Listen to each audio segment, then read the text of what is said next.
প্রধানমন্ত্রী অনুসূচিত জাতি অভ্যুদয় যোজনায় তপশিলি জাতি কল্যাণ দপ্তর ও তেলিয়ামুড়া পুর পরিষদের যৌথ উদ্যোগে এসসি সুবিধাভোগীদের সহায়তায় প্রদান অনুষ্ঠান অনুষ্ঠিত হয় সোমবার।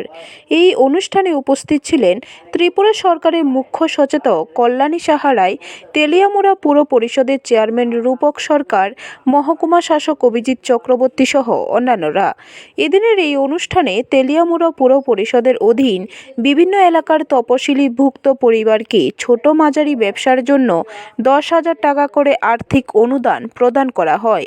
এছাড়াও সেলাই মেশিন প্রদান করা হয় এই অনুষ্ঠানে।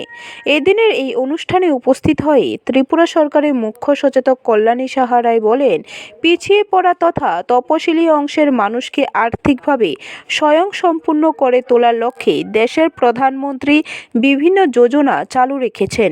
এতে এই অংশের মানুষ, বিশেষ করে মহিলারা যাতে আত্মনির্ভরশীলতা হতে পারবে, এই উদ্দেশ্যে এদিনের এই অনুষ্ঠান আয়োজন করেন তেলিয়ামুড়া পুর পরিষদ। ব্যুরো রিপোর্ট, খবর ত্রিপুরা।